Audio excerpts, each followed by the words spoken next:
Eh ben c'est parti, écoutez, on est vendredi matin et c'est déjà l'heure de la deuxième édition de Roule Toujours, évidemment. On va parler, comme la dernière fois, cyclisme, parce qu'on a énormément de choses à dire, toujours, avec Rémi. Est-ce que ça va aujourd'hui? Ça va très bien et toi? Bah franchement c'est cool, ça va parce qu'on a plein de choses à dire très intéressantes, on a énormément de qualités, de qualitatifs à raconter, des choses qui se sont passées, qui vont arriver ou voilà qui qui se passent actuellement. Voilà, est-ce que t'es prêt? Je suis prêt, Pierre. Je- Bonjour euh, à tous. ouais. Bah écoute, déjà on va commencer évidemment par débriefer ce qui s'est passé dernièrement et déjà un premier pronostic gagnant pour nous, pour Roule Toujours, puisque c'est Gant Wevelgem qui s'est déroulé avec la victoire de Mads Pedersen. On avait pronostiqué, enfin pour ma part, mais on va dire que c'est une victoire d'équipe, hein, surtout pour nous. On avait fait un bon pronostic dès la première édition et ça c'est bien. Mads Pedersen qui confirme évidemment ce qu'on avait dit. Il est en très grande forme sur ses classiques. Et franchement, c'est bien. Il montre qu'il est là pour ce qui va arriver en fin d'année. Là. Ah oui, bah, Max Pedersen, là, qui a déjà son statut de favori et bah, qui a démontré qu'il a gagné sur une course extrêmement compliquée avec beaucoup d'attaques de part et d'autre. Et voilà, il a su faire le jump au bon moment et il s'impose le sprint presque en facilité, j'ai envie de dire. Ouais, surtout que, comme tu l'as dit, il a fait le job au bon moment parce qu'il y a eu beaucoup d'attaques. On a même vu dans le final, bon, globalement, on s'est retrouvé vite à une vingtaine de coureurs à 30 km de l'arrivée et derrière, ça a fait qu'attaquer, il y a eu des cassures et finalement, ils se sont retrouvés, j'ai envie de dire, une dizaine à 5 km. On a même vu des Wout van Aert avec des Mathieu Van Der Poel essayer de distancer ce groupe. Et finalement, c'est au kilomètre 5, on peut appeler ça le coup du kilomètre, mais voilà, 1 km 5 précisément, c'est Trentin, Bettiol et Sénéchal qui font une attaque, et cette fois elle ira au bout. Et on a l'impression que tout le monde est piégé, mais finalement c'est Mats Pedersen à lui tout seul qui va faire le jump et boucher le trou tout seul qui était au moins de 5 secondes quand même. Hein. Ouais, et puis quand on connaît les qualités d'envoyeur de Wout van Aert, voilà, fallait y arriver à revenir, hein, surtout après une Pedersen course tu veux aussi dire. puissante. Donc, oui, enfin oui, pardon, oui. Non, sur ça, Matt Pedersen voilà, qui a été vraiment le plus fort là-dessus, hein, techniquement, tactiquement et physiquement. Parce que surtout il a su réagir au bon moment, c'est ça, la lucidité, c'est peut-être ça qui lui a fait aussi gagner, c'est être lucide parce que ce parcours est difficile et il s'est dit non, je peux pas me faire battre comme ça en étant piégé. Il fait le jump et puis après face à Trentin qui était peut-être son plus gros concurrent pour un sprint et Trentin finalement n'avait plus de jus dans le final et Sénéchal vient prendre aussi une deuxième très très belle place. Ouais, bah oui, Sénéchal une belle deuxième place. Moi, Sénéchal, on le connaît déjà un petit peu. Il a déjà fait quelques top 10 sur des courses comme Paris-Roubaix, des belles classiques. Mais c'est sûr qu'une deuxième place, on l'attendait pas forcément ici. Donc, et bon, je pense qu'ils ont profité d'un sprint aussi un petit peu désorganisé. Et Trentin qui est parti encore un peu tôt à l'image du championnat du monde dans les Yorkshire quand il a été battu justement par Max Pedersen. Et voilà, je pense qu'on a revécu un petit peu le même sprint pour ce garçon qui a pas énormément de chance. Hein. Du coup, il faut le dire, il est un peu abonné aux places d'honneur. Ouais, Trentin donc qui vient faire deuxième, Sénéchal, troisième et Sénéchal deuxième. On va voir ce top 10 évidemment avec que des cadors hein, dans ce top 10. On a Pedersen devant Sénéchal, Trentin et Bettiol qui était également dans le groupe qui s'est joué la gagne. On a aussi Stephen Kung qui se détache dans le final pour accrocher une cinquième place. Et derrière, on a des Degenkolb, des Lampart et Van Aert et Van Der Poel qui se sont fait distancer dans le dernier kilomètre, qui n'ont pas joué la gagne forcément et qui sont arrivés un peu en roue libre. Mais tout le monde a l'air très très en forme et franchement, ça nous promet une très belle fin de saison avec tous ces garçons-là. On va passer à une autre course qui s'est déroulée, Rémi. Il s'agit de Paris-Tours. Alors Paris-Tours, c'est pas forcément la course la plus connue, la plus médiatisée, bien qu'elle soit diffusée sur France Télévisions. Mais on a encore une fois eu une belle course avec un parcours très difficile, très exigeant, à l'image de tous ces secteurs de vignes, hein, des chemins de vignes, ces secteurs qui sont pas goudronnés, évidemment. Quand on passe dans de la terre, il pleut, il y a de la boue, et finalement, c'est encore une fois, Rémi, un garçon de chez Sunweb qui gagne à l'image de Casper Pedersen. Voilà, Sunweb est tout simplement peut-être la meilleure équipe de cette saison. Oui, bah, ils ont des coureurs très complets. Hein. Donc Casper Pedersen qui a eu le dernier mot et puis une deuxième place quand même de Benoît Connefroy qui confirme Ouais, les encouragements de la semaine dernière. ouais, ouais. Donc Benoît Connefroy qui confirme, oui, la saison web des solides rouleurs. Voilà, Casper Pedersen, il a fait la différence et il n'y avait plus personne pour aller le chercher après au sprint. Et puis voilà, quoi, ça a été vraiment le plus fort sur ce parcours. Surtout qu'il a été très fort, et bien notamment dans dans ces nombreuses bosses, parce que on sait que Cosnefroy est un très bon puncher, et peut-être il aurait dû le distancer avant pour éviter de se faire battre au sprint, mais c'est ce qu'il a essayé Cosnefroy finalement. Casper Pedersen avait plus d'énergie, plus d'envie, il a réussi à s'accrocher dans les bosses, il a fait des progrès, on l'a vu également faire des échappées dans des étapes de montagne, c'était très étrange moi, mais finalement ça va, c'est pas le meilleur grimpeur évidemment, on n'est pas en train de dire ça, mais franchement il a augmenté ses qualités quand ça monte. Ouais, Casper Pedersen, on ne connaissait pas forcément avant le Tour de France, mais il a démontré de belles choses sur ce Tour de France, et puis il continue un peu de nous surprendre. Ouais, avec cette saison aussi un petit peu bizarre, il y a beaucoup de coureurs, je pense, qui sont un petit peu révélés cette année à partir du mois d'août, et on va encore avoir beaucoup de surprises, je pense. Ouais, on a eu franchement une belle course, et franchement ça nous fait plaisir parce on a bien besoin de ça avec cette saison assez étrange. Cosnefroy évidemment qui fait encore une fois deuxième. Voilà, c'est évidemment comme tu l'as dit, ça confirme. Tu l'avais mis dans tes encouragements, je l'avais mis dans ma félicitation. Franchement, on donne comment dire, des belles figures on présente dans cette émission. Vous voyez évidemment le profil de Paris Tour. En réalité, à part de Chartres, mais c'est le nom légendaire et mythique. On voit ce top 10 avec également un carton plein chez Sunweb, j'ai envie de dire, puisque la troisième place revient à Joris Nieuwenhuis. Encore une fois, le néerlandais de la Sunweb. On le connaît plus pour son cyclocross de qualité, mais voilà, Sunweb, carton plein. Ouais, Nieuwenhuis qui essaie, moi je l'ai connu, si je peux dire, pas personnellement, mais à travers ses exploits en cyclocross en moins de 23 ans. Sur les championnats du monde, il avait fini, il me semble, il y a 3-4 ans de ça, deuxième du championnat du monde de moins de 23 ans de cyclocross. Et voilà, après, comme beaucoup de garçons de cyclocross, ils se mettent en route, et puis on sait que les très bons coureurs de cyclocross, en général, ils ne sont pas sur la route et ils font un carnage, à l'image de Van der Poel et de Van Aert. Donc voilà.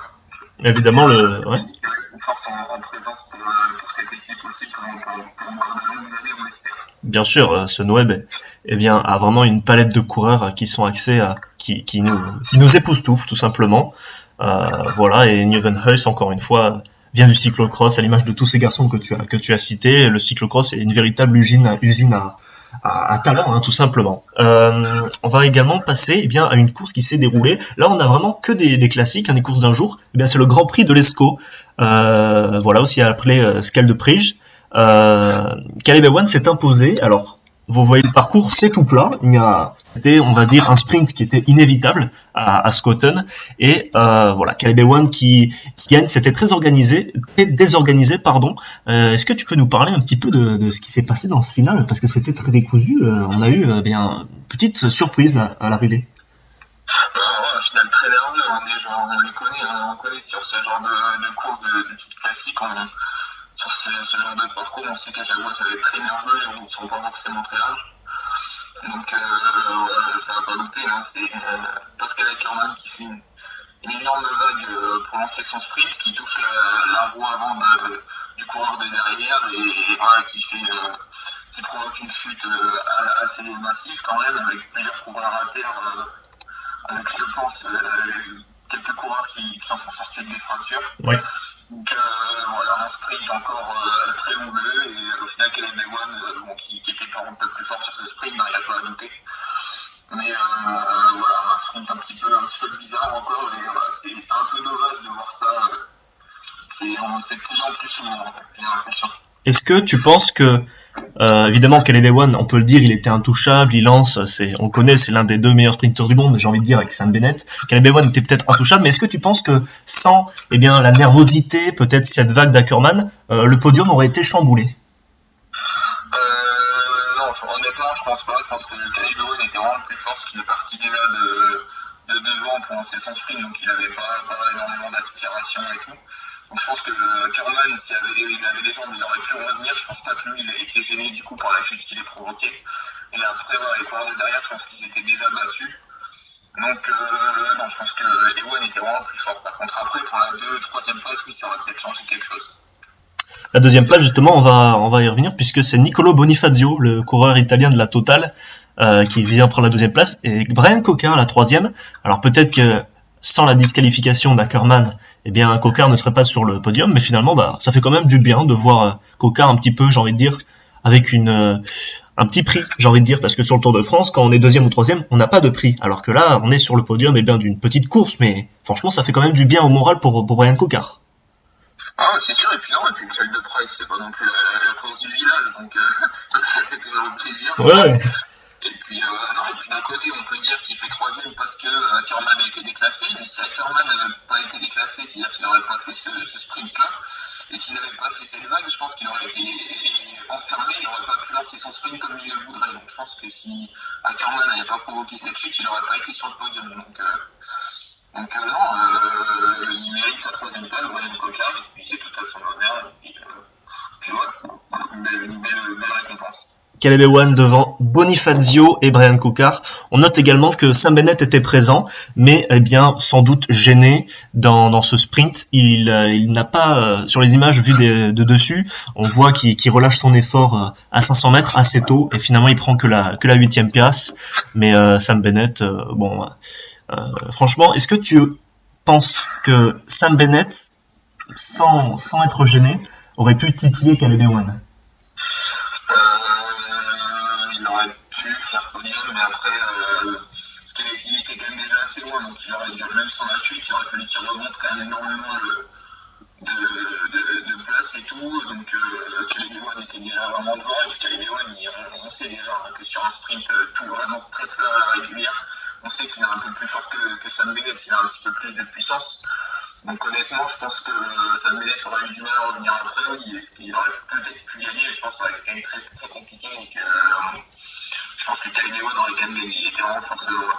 Ouais, et voilà, on peut voir également, enfin, on remarque évidemment cette nervosité, on la distingue de par, eh bien, dans le final, des équipes qui ont fait leur train, qui ont roulé, à l'image de Deceuninck Quick-Step, et pourtant leur sprinter Sam Bennett ne prend que la 8e place. On a également eu, eh bien, la team Arkea Samsic qui a énormément roulé dans le final, et finalement, Boigny n'est même pas dans le top 10. Vraiment, on ressent toute la nervosité de ces courses, parce que, évidemment, le profil tout plat est propice à du danger, à du frottement, ça frotte, et voilà, c'est un peu, ça fait partie aussi de ça. Les sprints, hein, c'est voilà, se frotter, peut-être risquer les chutes, voilà, ça fait partie entièrement de la course. On voit évidemment ce top 10. À noter évidemment la belle place, moi j'ai envie de dire, de Itamar Reynolds. On le connaît pas forcément, mais moi j'aime bien ce coureur.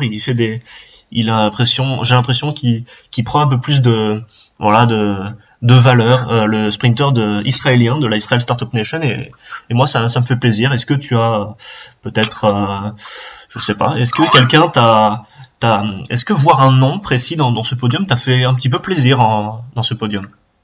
Justement, oui, j'ai vu cette 10e place en regardant les résultats de l'autre jour, donc voilà, j'étais un peu surpris. Je l'attendais pas ici, parce que c'est vrai qu'on le voyait très peu ce coureur, mais voilà, de toute façon, on a des coureurs au sprint qui se révèlent de plus en plus. Cette année, on a eu Alexander Krieger, un Allemand. Ouais.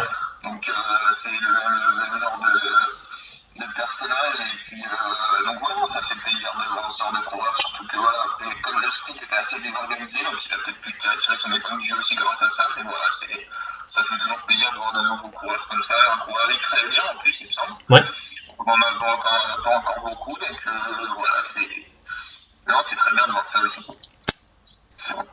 Itamar Reynolds qui fait 9e, on a évidemment aussi Tim Merlier 4e, Philipsen, Amaury Capio, Arvid De Klein pour la Riwal. D'ailleurs, en parlant de cette Riwal, on la voit aussi un petit peu se montrer en fin de cette saison. On a vu évidemment la belle place d'Auguste Jensen sur Paris Tour, une belle 6e place il me semble. Et là encore, on a Arvid De Klein qui fait une 7e place également. Et malheureusement, bon, petit côté point noir pour cette équipe Riwal, c'est le premier qui est tombé avec la vague d'Ackermann. Eh bien, c'est un coureur de la Riwal qui est tombé et s'entraînait notamment, comme tu l'as dit, sûrement des fractures, des blessures graves. On a également vu, Ivan Garcia Cortina se toucher fort le poignet, peut-être souffre-t-il plus. En tout cas, pour le Tour des Flandres, ça va pas, peut-être l'avantager. On va passer, maintenant à ce qui s'est passé sur ce Giro. On rappelle que Filippo Ganna a gagné le chrono, puis on a Diego Ulissi qui a gagné la deuxième étape. S'en est suivi, d'une première étape à l'Etna avec Caicedo, où Joao Almeida a pris le commande du général. Ensuite, on a pu observer, sprint massif dans lesquels Arnaud Démare a tout simplement dominé de la tête et des épaules. Il en a déjà gagné 4 étapes, c'est tout simplement énorme. Il a gagné de toute façon tous les sprints qui ont eu lieu sur ce Giro. Et on a également vu que beaucoup de baroudeurs arrivent à aller au bout en cette édition du Giro. Et voilà. Alors déjà, Rémi, est-ce que ça peut t'éclaircir cette situation du Giro sur des hommes au général qui t'ont fait forte impression? On revoit le classement général à l'écran d'ailleurs. En plus moi j'ai mon petit favori pour le coup, donc je vais dire Domenico Pozzovivo sur l'étape avec la victoire de Peter Sagan, parce que tout simplement il était quand même assez incroyable. Il avait un problème mécanique très proche de l'arrivée, à une vingtaine de kilomètres. Il a réussi à revenir tout seul sur le groupe des favoris. Il a attaqué dans la bosse avec les passages à 10%. Il n'y a pas énormément de monde qui a réussi à suivre dans un premier temps. Donc Domenico Pozzovivo, pour moi, il fait très forte impression. Et puis après, pour revenir sur les baroudeurs et tout, c'est vrai que le parcours s'y prête aussi énormément. On a énormément d'étapes longues, un petit peu vallonnées, un petit peu casse-pattes. Donc pas assez dur pour les favoris, donc ils vont pas essayer d'aller chercher la victoire, un peu trop dur pour les sprinters. Donc voilà, c'est vrai que pour les baroudeurs c'est vraiment un beau Giro, et voilà, on peut voir énormément de coureurs qui essaient d'aller dans les circuits parce qu'ils savent très certainement déjà le matin même avant le départ de l'étape que ça ira au bout du jour-là. Ouais. Qu'est-ce qu'on peut noter aussi? On peut noter évidemment que, comme on l'avait dit dans cette dernière mission, ce Giro, est propice, à des coureurs de briller. On les connaît, mais vraiment des outsiders. Vraiment, on en avait déjà parlé, mais là, ça se confirme encore plus puisque je vais vous rappeler, évidemment, que beaucoup de coureurs ont dû abandonner à cause d'un contrôle positif au Covid. On a Yates, il avait déjà été défaillant, mais il a dû abandonner, comme son équipe Mitchelton Scott. On a également toute l'équipe Jumbo-Visma avec Steven Kruijswijk qui a dû abandonner. On a Matthews qui pouvait évidemment titiller Arnaud Démare ou Peter Sagan pour chasser des étapes. On a vraiment un Giro très ouvert comme on l'avait dit, et franchement, c'est forcément très dommage pour tous ces coureurs, ces garçons qui sont pleins de talent, mais on va quand même avoir du beau spectacle dans les étapes à venir. On va avoir énormément de spectacles, on aura beaucoup plus d'opportunités pour les autres coureurs qui restent encore en course. On a plus de 143 coureurs, il me semble, sur ce Giro, donc c'est quand même assez incroyable d'avoir aussi peu de coureurs à ce stade de la course. Mais c'est dommage de faire ces deux équipes-là, mais ça permet à d'autres coureurs de se montrer aussi, surtout que Jumbo-Visma et Mitchelton Scott, c'est quand même de grosses équipes avec de bons coureurs, donc on peut avoir encore des surprises jusqu'à la fin de ce Giro, des étapes vraiment difficiles qui arrivent et le chrono demain, on peut s'attendre à pas mal de choses. Alors juste, excuse-moi, pardon, il me semble qu'on a un petit problème de son. Est-ce que non, je sais pas. Il me semble qu'on avait un petit problème de son. Écoute, non, ça a pas l'air trop dérangeant. Voilà. Oui, comme tu l'as dit, évidemment, le chrono qui va d'ailleurs arriver, ça va changer évidemment pour le classement général, et ensuite on enchaînera avec ce final très très montagneux de ce Giro. Voilà, on vous avait déjà analysé les étapes dans l'émission d'avant. Moi, j'aimerais un peu revenir sur ces étapes qui sont passées. Très brièvement, on a vu, comme on l'a dit, beaucoup de baroudeurs qui vont au bout.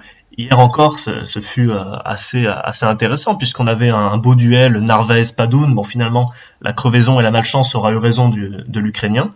Et on a également eu, Rémi, j'ai envie de dire, une renaissance. Peut-être le mot est fort, mais on a eu du grand Sagan à Tortoreto. Sagan qui nous a fait un numéro. On l'attendait pas forcément à ce niveau, avec un tel orgueil, un tel regain d'énergie. Mais Sagan, vraiment, il faut jamais l'enterrer. Non, c'est sûr que Peter Sagan, il a fait un Giro, pour l'instant, il a eu énormément de deuxième fois qui est vraiment déçu. Il a râlé un petit peu à Arnaud Démare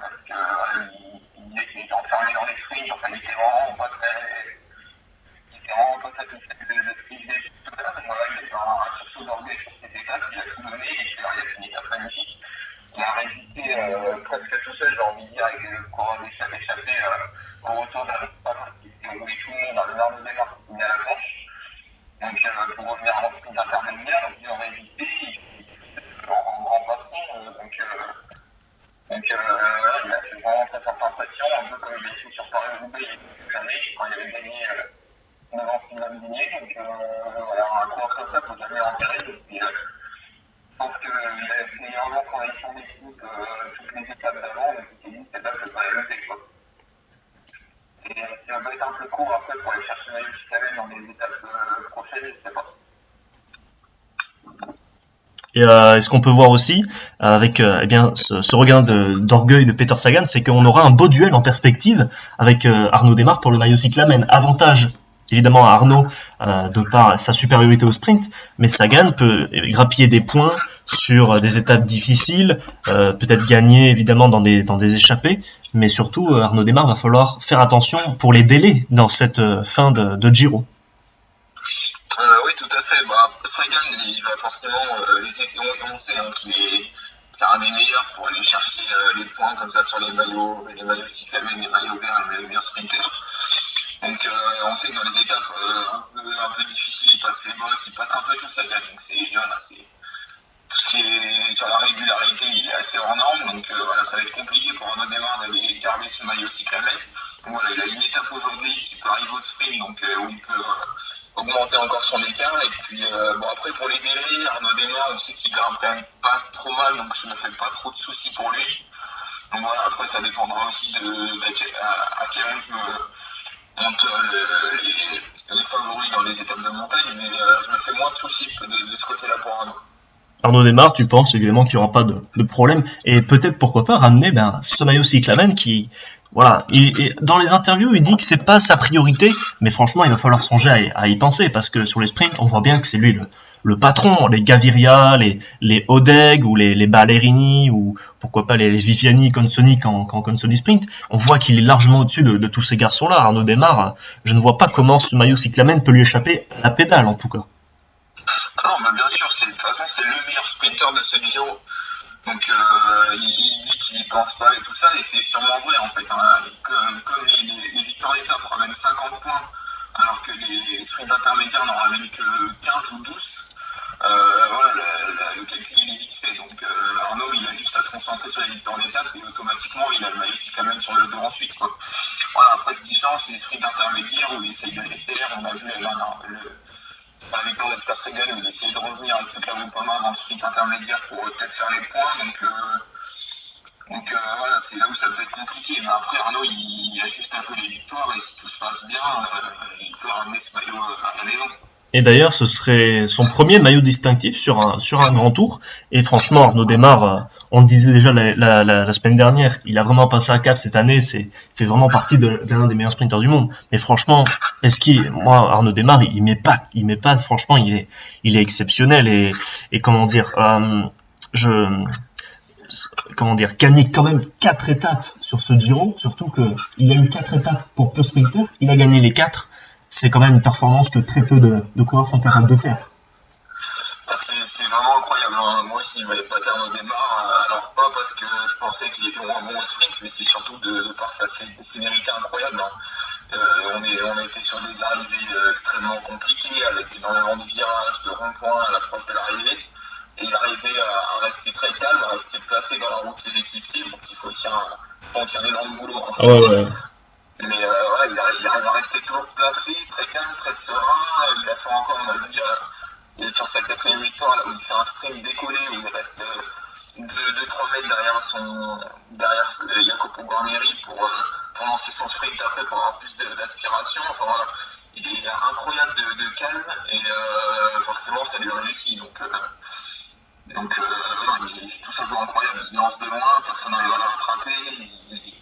Il a la bonne jambe, comme on dit. Et en plus, c'est un sprinter long. Évidemment, comme tu l'as dit, il lance de loin, ça ne le dérange pas. Il peut garder un même effort d'intensité très très très intense. Voilà, pendant pour 250 mètres. Voilà, c'est quand même loin. Et voilà, attention, Arnaud Démarre, c'est le meilleur sprinter de ce Giro. Et vraiment, j'ai envie de dire, c'est l'un des 5 meilleurs sprinters au monde actuellement. Est-ce que tu le classerais dans ce top 5 peut-être mondial? Ah, pour moi, il fait partie des tout meilleurs, à l'instar de Caleb Ewan, de Sam Bennett. Il a vraiment passé un cap cette année et on le voit. Hein, donc voilà, je crois que c'est le coureur qui a le plus de victoires hein, cette année. Oui. Culture des sprints. Donc non, là, c'est sûr que on ne voyait pas forcément énormément gagner d'étapes sur les sprints très plats, avec des routes très larges et tout ça, mais non, là, ce qui démontre, c'est juste incroyable entre le placement. Et puis il arrive aussi très bien à garder sa place. On a vu sur l'étape de Brindisi, il y avait des équipiers de gars derrière hein, qui essayaient de piquer un peu la roue avec des coups de coude et presque des coups de tête, j'ai envie de dire. Et Desmarques qui s'est pas laissé faire, hein, qui a gardé sa place. Des moments où il était mal placé, il a réussi à se remettre à passer dans les trous de souris pour se replacer dans ses équipiers. Enfin, il est juste incroyable. Techniquement, il y a rien à dire. Et on voit évidemment aussi que forcément son train dans le Groupama FDJ est quand même le meilleur. Il l'emmène parfaitement, ils sont bien placés et puis ils sortent au bon moment pour faire cet effort qui met Arnaud dans les meilleures conditions. Ramon Silkendam a dû quitter ce Giro blessé, enfin se sentait pas en grande forme, mais on voit que voilà avec quand même Jacopo Guarnieri, on a Miles Codson, vraiment c'est tout simplement j'ai envie de dire le meilleur train actuellement, le train qui se fait le mieux au monde. Oui, bien sûr, moi ça m'aurait fait penser un petit peu au train de la Dayan Shimano il y a quelques années et encore plus longtemps celui de la HTC avec Marc Cavendish, mais non, là, même sans Ramon Selkedam, ils ont réussi à faire un train incroyable, personne n'arrivait à les devancer et Jacopo qui lance bien Arnaud à 200 mètres de la ligne donc non, c'est sûr qu'ils ont tout éliminé les traits, mais ça aussi c'est le fruit d'un travail en équipe avec des sprints répétés pendant plusieurs mois. Donc voilà, il y a énormément de travail derrière, il y a énormément de précision. Les coureurs savent à quel moment ils doivent arriver, à quel moment ils doivent s'écarter. Enfin, c'est tout millimétré. On a beaucoup parlé d'Arnaud Démare, je te propose, j'ai l'impression qu'on a fait un peu le tour pour Arnaud Démare, ce duel avec Sagan pour le maillot cyclamen, on a vu un petit peu ce qui s'est passé, le classement en général aussi, qu'on va revoir à l'écran. Nos favoris pour l'instant sont bien placés, mais j'aimerais que tu nous donnes un petit peu ton ressenti, parce que personnellement, j'ai vu Nibali pas le plus serein. Alors il est toujours là, il est bien placé, mais j'ai l'impression que des fois, parfois, comment dire, son ancienneté pour l'instant n'est pas, je n'ai pas perçu un Nibali très très très serein, vraiment qui est au-dessus des autres mentalement. Est-ce que tu as perçu la même chose que moi? Oui, j'ai perçu un petit peu la même chose. Hein. On peut voir que par rapport à Pozzovivo qui est toujours bien placé, qui tente des choses, on peut voir que Nibali n'est pas forcément toujours bien placé, il est un petit peu dans le speech, enfin, c'est un peu bizarre, mais voilà, il me donne pas cette impression de sérénité, il tente pas grand chose pour l'instant, il n'a pas l'air forcément très sûr de lui, on va voir ce que ça donne dans les prochaines étapes de montagne, pour l'instant il n'y a pas eu encore de grosses bagarres, mais il n'a pas l'air si favori que ça pour le coup. Et pourtant, c'est peut-être celui qui a la meilleure équipe en montagne, avec cette Trek qui roule, qui fait un gros écrémage. Hein. Et c'est assez contradictoire de voir une équipe qui domine en montagne, qui impose un tempo intense, qui écrème beaucoup de coureurs, et à contrario, un Nibali qui n'a pas l'air sûr de lui pour conclure. Et évidemment, rien n'est fini. Hein. Il peut tout à fait gagner ce Giro, Vincenzo Nibali.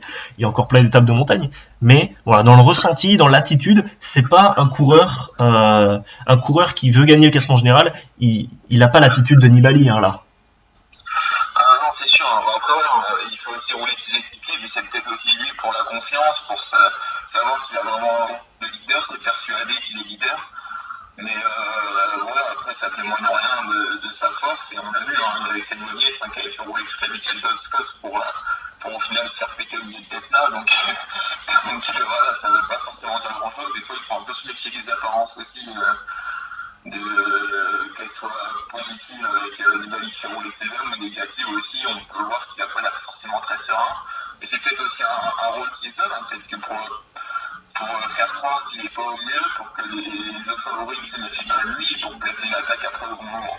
Bien, bien sûr, puisque Nibali a quand même un coureur, et quand même un coureur qui a énormément d'expérience, il sait retourner les situations, on sait que c'est un coureur également de troisième semaine, il est très très fort, c'était juste un petit point sur son attitude, mais Nibali peut tout à fait gagner évidemment ce Giro d'Italia, tout comme évidemment Domenico Pozzovivo qui lui aussi a 37 ans, c'est peut-être le favori le plus vieux, c'est le favori le plus vieux, et pourtant le plus âgé disons, et pourtant on sent qu'il est vraiment en forme, et voilà, et tout comme Wilco Kelderman également, on a vraiment des favoris qui se tiennent. De toute façon, c'est simple, le podium se tient en 43 secondes et le top 5 en 1 minute. C'est assez peu, hein, vraiment, il y a de faibles écarts.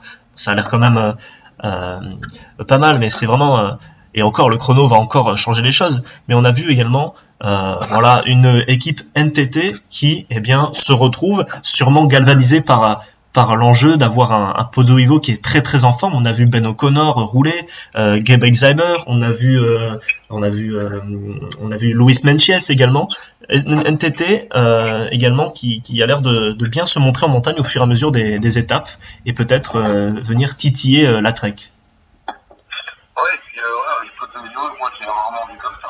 Je pense que depuis son accident, il a eu une période un peu creuse, et puis voilà, il y a une équipe qui lui a fait confiance, là, il a toute une équipe autour de lui, on les voit toujours bien passer, même dans les étapes de place pour éviter les bordures. Bon, alors ça lui a pas trop réussi jusque-là, Domenico, mais on a toujours des équipiers placés vers la montée du peloton.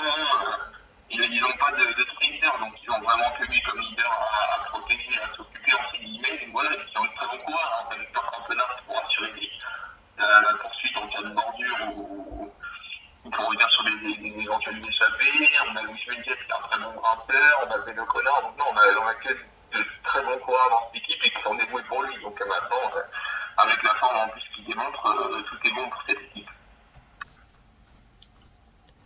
Et voilà, on aura évidemment plein d'étapes à venir dans ce Giro pour faire la différence. On a également bien entendu ce contre-la-montre qui va arriver avec difficile. On a également, comme on avait parlé, beaucoup d'étapes casse-pattes. On a également l'étape du Stelvio, bien entendu, avec une très haute voltige. On va vraiment aller très très haut dans les altitudes. Et évidemment, l'étape de Sestriere qui peut évidemment changer le classement général à la veille de l'arrivée à Milan. J'aimerais, eh bien, justement, qu'on passe à, comme la semaine dernière, nos prix, nos félicitations, nos encouragements, notre déception, comme la semaine dernière. Voilà, maintenant vous connaissez un petit peu la recette, c'est un petit rituel. Alors, en félicitations, cette fois je vais essayer de commencer.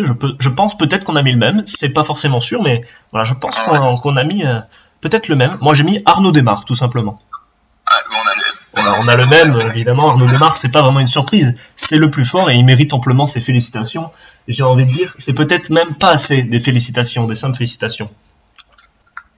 Non, puis ouais, moi j'ai mis Arnaud Démare, mais j'aurais pu mettre aussi la groupe FDJ sur ce Giro globalement, parce que ils font un travail extraordinaire, hein. Même les lanceurs, ils sont plus forts que les lanceurs d'autres équipes, ils sont toujours en tête à 1 kilomètre de l'arrivée, avec Miles Scotson, Jacopo Guarnieri, Ramon Silkeldam avant qu'ils soient plus sur ce Giro. Donc non, pour moi ils font tous un boulot impeccable, et pour l'instant ils n'ont pas fait une erreur, quoi. Ouais, exact. Et pour voilà, Arnaud Démare, on va donc lui décerner les félicitations de cette émission. Rémi, est-ce que tu peux nous donner tes encouragements? Alors pour l'encouragement, j'ai choisi de mettre Peter Sagan parce qu'il a fait une étape extraordinaire. Et voilà, c'est peut-être un petit peu le renouveau. On sait que il y a quelques années, il avait été triple champion du monde, il gagnait un peu toutes les courses auxquelles il participait, et peut-être que sa motivation avait pris un coup parce que à force de tout gagner, on peut se dire j'ai plus d'objectifs, et puis donc voilà, il y a eu un petit moment de creux, et puis voilà, là on sent qu'il se remobilise vraiment, il a une équipe autour de lui, donc voilà, on peut l'encourager à pourquoi pas essayer d'aller chercher ma cyclamètre, même si je reste chauvin et j'aimerais que Arnaud le ramène à la maison. Ouais. Voilà. Non, tout à fait. Eh ben, écoute, moi aussi, j'avais mis Sagan, mais du coup, je vais changer, parce que j'en avais mis 2 dans ma tête, et finalement, tu as dit Sagan, donc je vais décerner les encouragements à Florian Sénéchal. Voilà, Florian Sénéchal qui est très bon sur cette fin de saison, avec des bonnes places sur les classiques, et nul à douter qu'il fera un beau travail sur le Tour des Flandres, j'en suis persuadé. Voilà, donc mes encouragements vont à Florian Sénéchal. C'est un petit peu plus surprenant, mais voilà, Sénéchal, il les mérite quand même, hein, non? Bien sûr, sur Sénéchal, il a fait une belle course, et puis voilà, on aurait pu mettre beaucoup de coureurs, hein. On aurait pu mettre encore Benoît Godefroy, on aurait pu mettre Casper Pedersen, enfin voilà, il y avait énormément de coureurs qui aspiraient cette récompense, si je peux le dire ainsi. Bien entendu. Et voilà, concernant la déception, alors Rémi, tu as décidé de mettre quel coureur? J'ai décidé de mettre, alors j'avais pas vraiment de grosses déceptions pour le coup, j'ai décidé quand même de mettre Pascal Ackermann parce que, pas par rapport au résultat, mais par rapport à la vague qu'il a fait. Ouais. C'est un grand sprinter, il a parti une centaine de sprints sur des grosses courses dans sa vie, et voilà, l'erreur qu'il a faite, il n'aurait jamais dû la faire. Quand on est coureur, on se doit aussi de faire attention à ne pas faire de vagues et tout. Alors des fois, on n'est pas forcément très lucide, c'est un peu compliqué. Mais là, la vague qu'il a faite, il aurait vraiment pu faire autrement. Et pour le coup, les conséquences, elles sont assez dévastatrices. Hein. Donc voilà, une petite déception. C'est pas une grosse déception, c'est le genre de truc qui arrive, mais c'est une petite déception quand même. Pascal Ackermann, donc évidemment sanctionné par Rémi, non, c'est une façon de parler, mais voilà, tu un petit peu, tu les fais, voilà, tu n'es pas forcément, moi non plus, personne n'est content de cette vague qu'il a faite. Donc Pascal Ackermann, eh bien, c'est ta déception. Alors moi, j'ai décidé de pas mettre un coureur parce que j'en ai pas trouvé. Évidemment, j'aurais pu mettre Ackermann, mais j'ai décidé de faire pas un coureur, mais un petit peu une généralité. J'ai décidé de mettre l'organisation des courses et en fin de cette saison, parce qu'on a vu évidemment que l'organisation était pas forcément adaptée au mieux. On a beaucoup de dangers, j'ai l'impression, et voilà, ça se confirme. Et d'ailleurs, je crois que tu voulais faire aussi un petit point sur la sécurité justement de cette organisation des courses.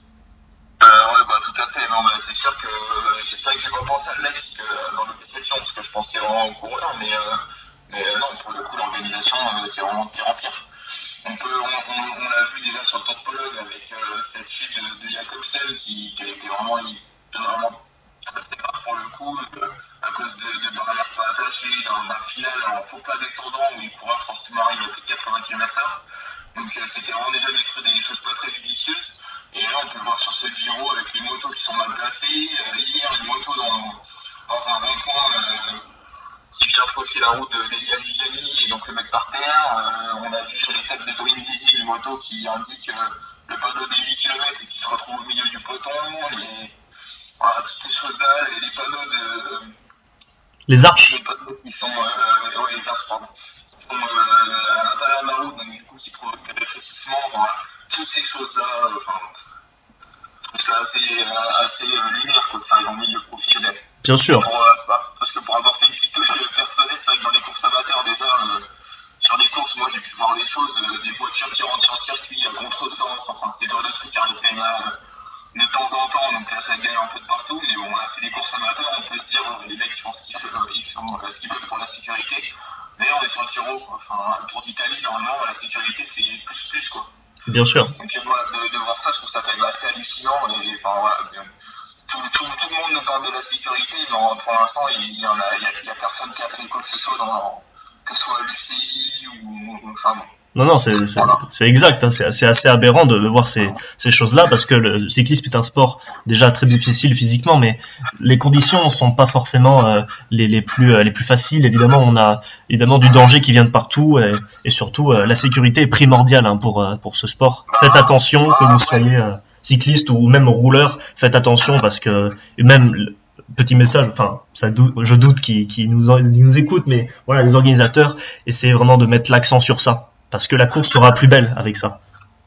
Ah oui, puis les coureurs, ils prennent vraiment des assez sur la route d'entraînement avec les voitures, enfin, il y a énormément de choses à gérer, hein, pour rouler tous les jours. En gros, on a une de voitures qui nous coupent la route, qui nous frôlent à tous les entraînements, donc c'est déjà assez dangereux, on prend déjà assez de risques pour pas devoir en prendre en course, quoi. Enfin, voilà, à la base, c'est un très beau sport qui est pas dangereux à proprement parler, mais maintenant, là, c'est de pire en pire entre les motos d'organisation. On dirait que c'est plus une course de moto qu'une course de vélo, quoi. Les motos, les trucs. Non, mais c'est vrai, quoi. Ouais. Oui, je pourrais faire des belles images, mais je préfère avoir de moins belles images, mais que les coureurs soient pas gênés et qu'on risque pas de grosses chutes et même de coureurs décédés, quoi, parce que ça peut arriver et franchement, ça serait vraiment dommage.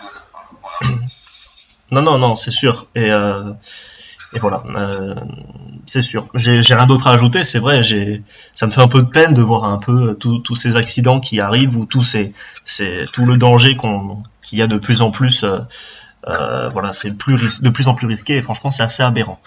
Voilà, on a fait un petit point évidemment sur la sécurité parce qu'on voulait faire un petit mot par rapport à ça.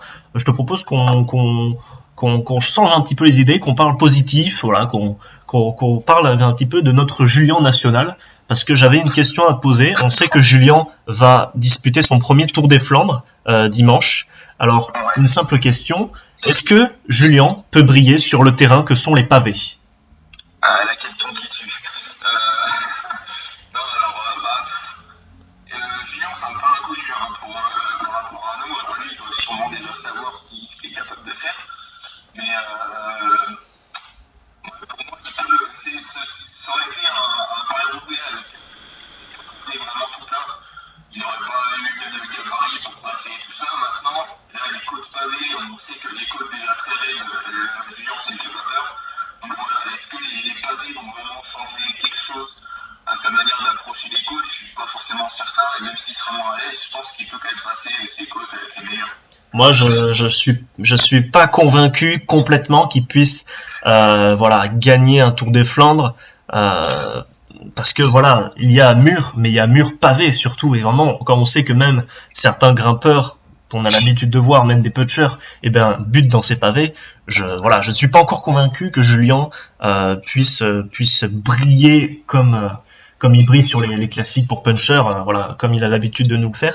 Mais voilà, évidemment, il est dans une équipe qui est habituée, qui est spécialiste dans ces classiques, la Deceuninck Quick-Step, et il est dans un environnement qui, voilà, avec un entraînement spécifique, je pense pour les classiques pavés, voilà, il peut toujours nous surprendre parce que Julien est un coureur vraiment exceptionnel. Voilà, parce que ce que je me demandais, est-ce que aussi avec ce maillot de champion du monde, il va rester sur ses acquis et ses objectifs de toujours, mais avec quelque chose en plus qui est le maillot de champion du monde, ou alors est-ce que le fait d'avoir ce maillot arc-en-ciel va lui donner envie de découvrir d'autres terrains de jeu comme les pavés, voilà, et d'y performer. C'est ça que je me demandais un peu. Voilà, toi, tu as l'air convaincu qu'il puisse jouer un grand rôle dans ces classiques. Moi, je suis pas trop convaincu, mais on demande qu'à voir parce que Julien nous surprend de toujours. Bah ouais, c'est sûr, non, avec ce qu'il fait en ce moment, puis ce championnat du monde, il est juste incroyable. Et bon, à mon avis, il est motivé à bloc. Et pour dire ça un peu vulgairement, à mon avis, il a envie de tout péter. Hein, donc, il va faire le plus de courses possible. Je pense que les grosses courses, il va essayer à chaque fois d'y aller pour la victoire. Hein. Oui, c'est exact. Mais il ne dit pas qu'il y va pour un top 10 ou quoi, il va pour la victoire. Donc voilà, là, ça fait une bonne semaine qu'il est en forme déjà avec toute son équipe pour reconnaître la course. Donc voilà, je pense qu'il s'imprègne un petit peu de l'ambiance et puis il se prépare vraiment pour dimanche. Et voilà, après c'est un peu l'incertitude, mais moi je pense que Julien il peut nous faire quelque chose. Alors peut-être pas, peut-être qu'il va aussi buter, voilà.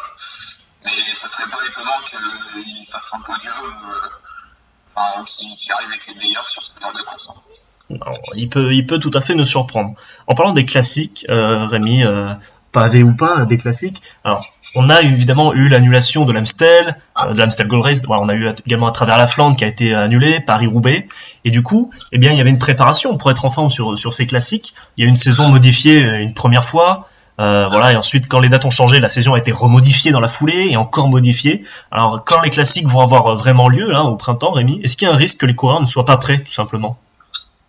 Alors oui, il y a un risque, mais du coup, j'ai envie de dire que le risque sera le même pour tout le monde. Donc, c'est vrai qu'on a eu une saison bizarre hein, avec le confinement déjà. Alors, tous les coureurs n'ont pas été logés à la même enseigne. Hein. Il y a des coureurs belges qui ont pu continuer de s'entraîner sur la route, alors que les Français ont dû se taper les heures d'entraîneur. Mais bon, maintenant, ils sont tous un petit peu à la même enseigne. Et voilà, je pense que là, pour cette fin de saison, tout va bien se dérouler. Et puis après, pour la saison prochaine, au printemps, oui, la préparation va être un peu courte. Mais d'un côté, les coureurs là, sont encore avec un bon état de fraîcheur. Hein, ils sont pas fatigués comme à chaque fin de saison. Donc, comme l'intersaison va quand même aussi vite arriver, hein, à partir du mois d'octobre, mi-octobre, il y a déjà des coureurs là, qui ont annoncé leur dernière course et tout ça pour cette année. Donc, voilà, les coureurs ont quand même encore un état de fraîcheur assez important à la fin de la saison. Donc voilà, je pense qu'ils vont pouvoir se préparer tranquillement. Ils feront peut-être un peu moins de périodes de coupure cette année à cause de la saison un peu bizarre qu'on a eu, mais voilà, je pense pas que ça change forcément énormément de choses. Et puis voilà, de toute façon, tous les coureurs, du coup, auront subi un petit peu les mêmes déboires. Donc voilà, je pense pas que ça change énormément de choses. Tu penses pas? Bon bah écoute, hâte de voir ces classiques arriver. En tout cas, voilà, ces classiques vont nous faire un petit peu de bien à voir tout simplement, assez vite hein, quand même, puisque ça arrive eh bien dans quelques mois.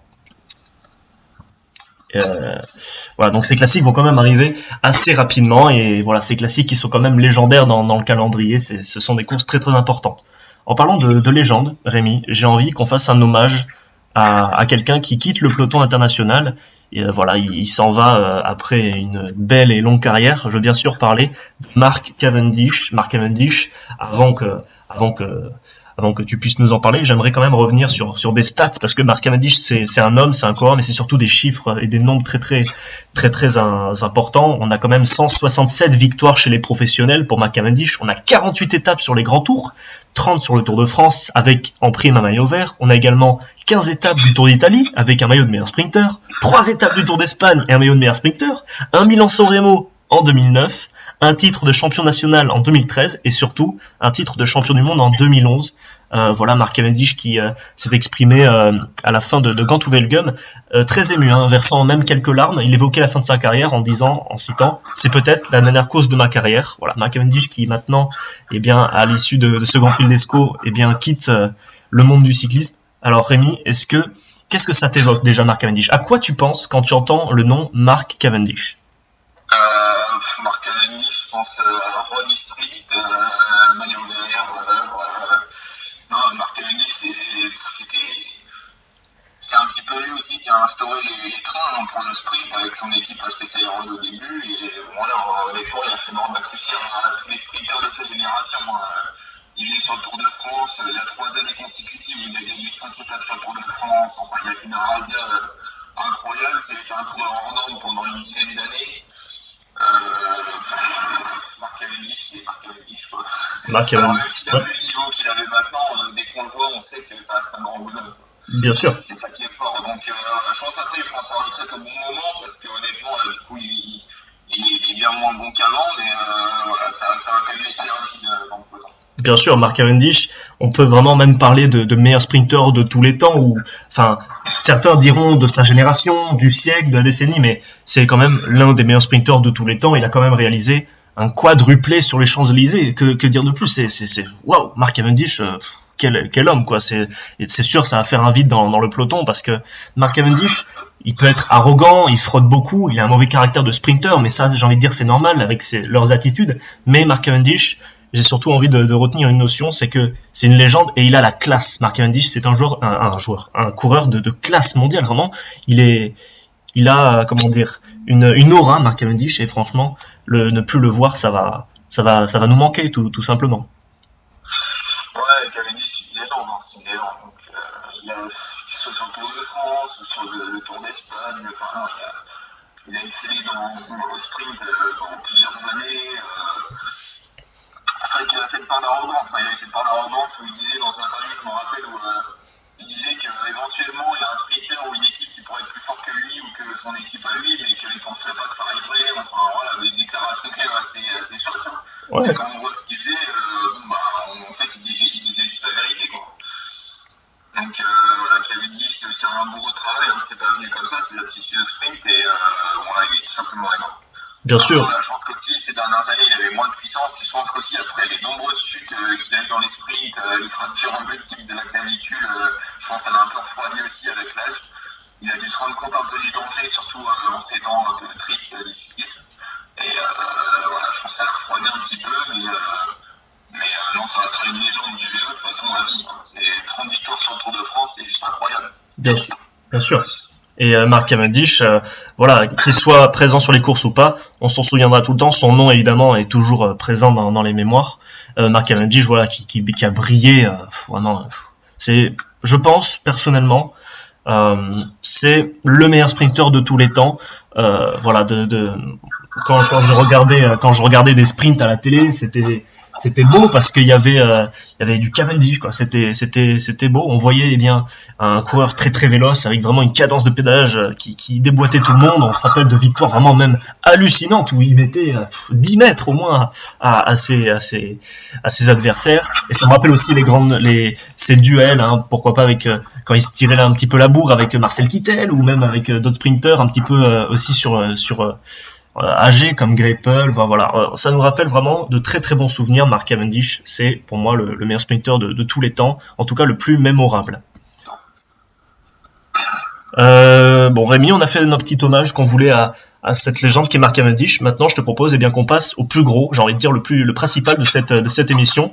Eh bien, c'est le Tour des Flandres. Le Tour des Flandres, c'est une classique très très importante du calendrier, l'un des 5 monuments du cyclisme. Vraiment, c'est vraiment cette course de fin de saison qui est le plus, j'ai envie de dire, qui est le plus attendu. Moi, en tout cas, je l'attends depuis très longtemps. On revoit évidemment ce profil à l'écran. Alors, Rémi, je ne sais pas si tu sais, mais cette fois, il va y avoir, eh bien, le mur de Grammont qui ne va pas être emprunté cette fois. Voilà, on va raccourcir un petit peu le parcours, mais néanmoins, ça reste quand même très très dur. On a évidemment, voilà, le Paterberg, le Quarmont, le Katterberg, l'Eikenberg. Voilà, ça va être vraiment quand même une course très difficile comme à chaque fois, et ce sera vraiment le meilleur, le plus costaud qui va l'emporter sur cette classique très très importante. Ouais, bon, ça reste quand même un Tour des Flandres très compliqué, hein, donc voilà, on a aussi nos petits favoris, mais malgré cette modification du parcours, une course toujours très longue, très exigeante, avec des murs pavés atroces. donc non, ça ne changera pas énormément de choses dans cette modification du parcours. Et voilà, d'ailleurs, on va faire comme d'habitude. On va vous sortir pour nous les 5 plus grands favoris selon nous pour gagner cette édition du Tour des Flandres. Voilà, les 5 plus probables vainqueurs de cette édition selon nous. Et on va commencer tout de suite, Rémi, avec le vainqueur en titre, Alberto Bettiol. On sait que c'est un homme des classiques, il est très en forme, il a fait bien 4e de Gant-Wevelgem en initiant un petit peu le coup du kilomètre avec Trentin et Sénéchal. Bettiol, c'est pas forcément le plus rapide au sprint, mais il est très polyvalent et s'il s'échappe dans une difficulté, eh bien on peut tout simplement ne pas le revoir.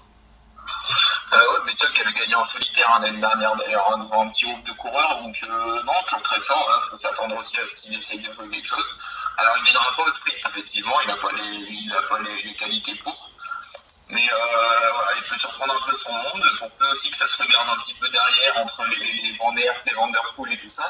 Il peut tirer son épingle du jeu, et puis ouais, pourquoi pas aller à la victoire. Pourquoi pas gagner effectivement une deuxième fois pour Alberto Bettiol. On enchaîne avec le deuxième favori. J'ai envie de dire, c'est le plus probable, peut-être l'un des plus grands, les plus attendus, c'est Mats Pedersen, bien entendu. Mats Pedersen qui est vainqueur de Gant-Wevelgem. On l'avait pronostiqué. Voilà, Mats Pedersen, pavé, il est bien punchy, il est très très bon au sprint. Il a déjà fait 2e. Il a l'expérience malgré son jeune âge. Que dire de plus sur Pedersen?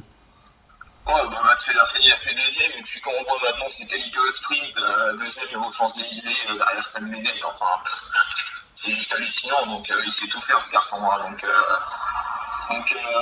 non, pour moi c'est un des grands favoris. Il passera les murs avec les meilleurs si c'est pour les distançants, et s'il arrive avec le reste du paquet, il peut s'imposer au sprint, donc ouais, il finira pour moi sur le podium ou top 5, c'est sûr et certain. Mats Pedersen, évidemment, favori, l'ancien champion du monde, le coureur danois de la Trek. On enchaîne directement. 3e favori, Mathieu Van Der Poel, évidemment, c'est un favori. On va pas le présenter, tellement ce garçon est bourré de talent, toujours présent. Il n'a pas trop eu de chance sur cette course. Il en a fait 4e en crevant et en chutant, déjà la saison passée. La saison dernière. Mathieu Van Der Poel sera très revanchard. Il a son maillot de champion national des Pays-Bas. Il est en forme, il a gagné le Big Bang Tour. Voilà, Mathieu Van Der Poel évidemment sera présent dans le final. Ouais, non, c'est sûr, Mathieu Van Der Poel, de toute façon, la 4e, on est en crevé, on est en chuté. Faut y arriver quand même, faut pas revenir sur les autres. Non, 4e, c'est une place incroyable. Donc Van Der Poel, on sait qu'il est capable, de toute façon, il vient des cyclocross, il sait tout faire. Voilà.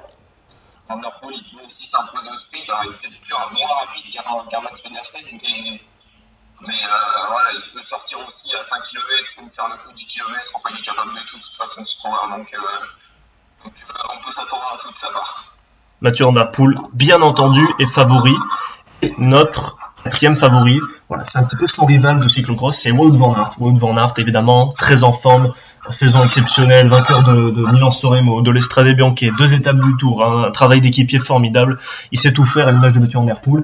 Il est peut-être un petit peu plus rapide que Mathieu Van Der Poel, même peut-être la même vitesse que Mats Pedersen, bon, hein, peut-être un tout petit peu moins, mais vraiment, Van Aert, c'est un cadeau.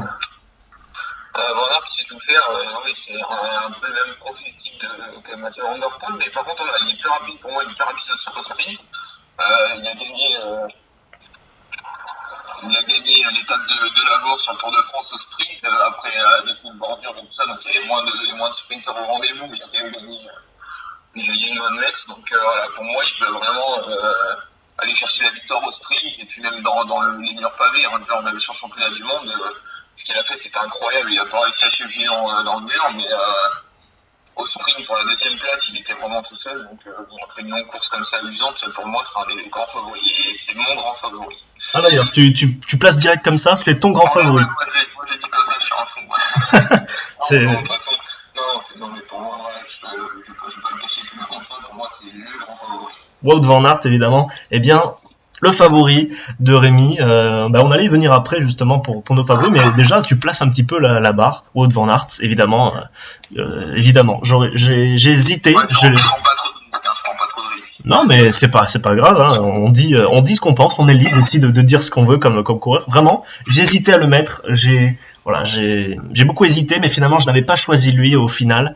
Et pour mon grand favori, on va y venir après. On va d'ailleurs passer à notre dernier favori. On n'était pas trop d'accord, on s'est concerté. Finalement, on a décidé bien de mettre Julien Alaphilippe. Pourquoi, Rémi ? Pourquoi ? Parce que Julien il fait une saison incroyable depuis qu'il a le maillot de champion du monde sur les épaules. Et on a l'impression qu'il a décuplé ses forces. Il a fait une petite bourde sur les Bostoniers et il s'est rattrapé en gagnant la flèche Brabanson. Il passe bien les murs. Alors, les pavés, c'est l'incertitude, mais bon, vu comme il passe les murs, je pense qu'il peut encore nous réserver des surprises. Au sprint, alors c'était pas le meilleur, mais bon, il a quand même une petite pointe de vitesse, et puis après une course aussi lente, on peut s'attendre à tout. Et voilà, comme champion du monde, il peut aussi partir dans le mur et après faire 10 bandes tout seul sans être vu. Donc c'est pas mon grand favori, mais il est quand même assez incroyable. Bien entendu, Julien Alaphilippe qui peut tout à fait, selon nous, briller. Moi, je ne suis pas convaincu qu'il puisse jouer la gagne, la victoire, mais on ne sait jamais. Julien Alaphilippe nous surprend à chaque fois, donc pourquoi pas. Notre favori précisément, tu as dit Wout van Aert.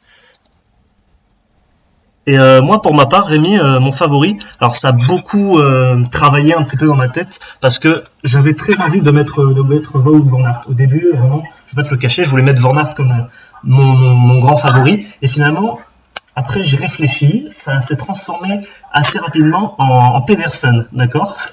Ensuite, ça s'est transformé en Pedersen dans ma tête, mais vraiment, c'est très difficile parce que, on rappelle pour ceux qui nous regardent, pronostiquer, évidemment, ça nous plaît, c'est rigolo, mais c'est très difficile, hein, on va pas se le cacher, c'est extrêmement difficile parce que le cyclisme, tout peut arriver, ça dépend du scénario. Est-ce que certaines personnes dont on parle, vont avoir leur rôle de leader, d'équipier? Bon, là, généralement, oui, si sont favoris, c'est qu'ils sont leaders, mais tu vois, tout peut arriver. Et au final, je me suis réveillé avant-hier.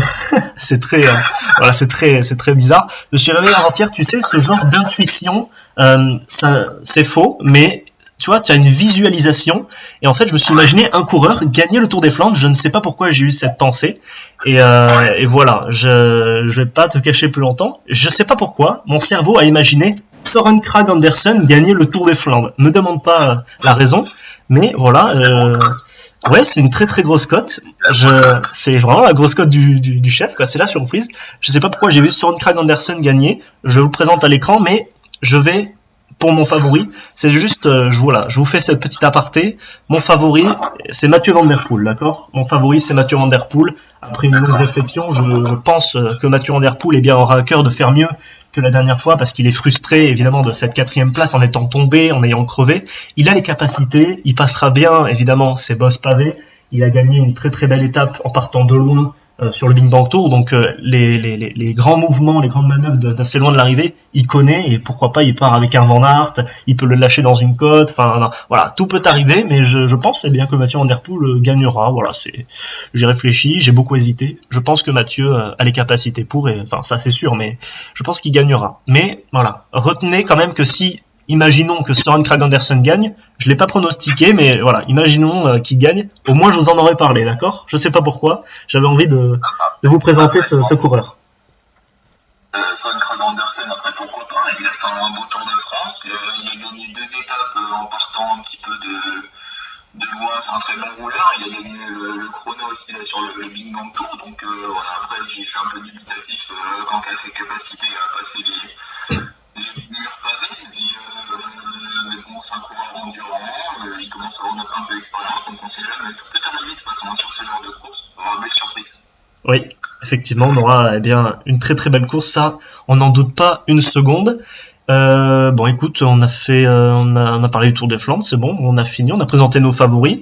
Moi, je te propose de terminer cette deuxième émission par un petit bonus, un petit jeu en fait. Voilà, c'est un petit jeu, c'est assez rigolo, mais c'est toi qui vas jouer, d'accord? Je t'en avais pas parlé. C'est juste pour le côté drôle, tu vois, pour un peu s'amuser. Alors Rémi, écoute-moi bien parce que je répéterai pas 2 fois, d'accord? Et en gros, ça va aller très très vite. Voilà. En gros, devant moi, il y a un chronomètre avec 1 minute, un minuteur plutôt. Et en gros, sans regarder sur Internet, Rémi, je veux que tu me donnes les 5 derniers vainqueurs du Tour des Flandres avec l'année correspondante top chrono. Je suis une bite là-dedans, tu le sais très bien. C'est pas grave, c'est pour le fun. Les derniers vainqueurs du Tour des Flandres. Les 5 derniers vainqueurs, les 5. Alors, Peter Sagan 2016, c'est une bonne réponse. Philippe Gilbert, c'était en 2017. C'est une bonne réponse.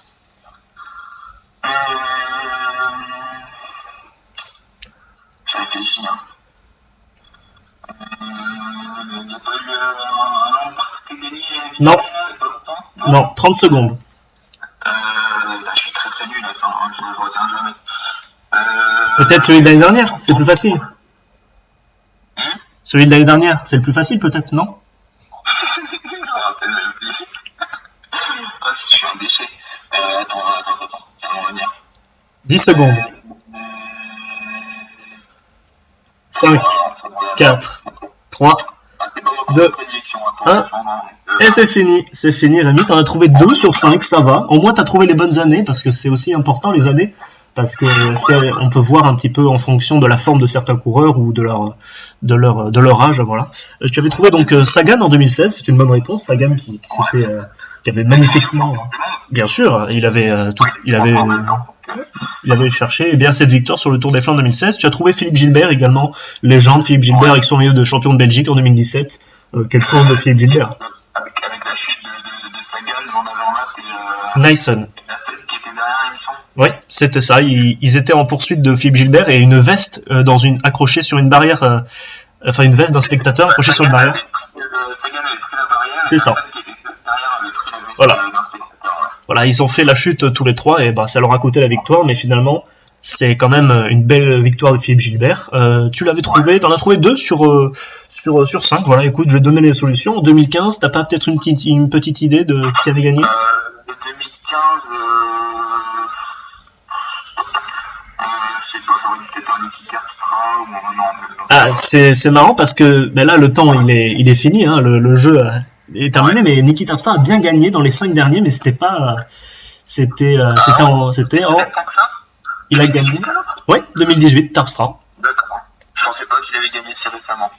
Oui, si, Niki Terpstra, quand il était encore chez De Koninck, tu vois, finalement, on a l'impression que ça fait longtemps que Terpstra. Ça fait longtemps qu'il est arrivé chez Total et qu'il fait plus grand chose. Ouais, il est souvent blessé aussi, il a souvent des petits pépins physiques.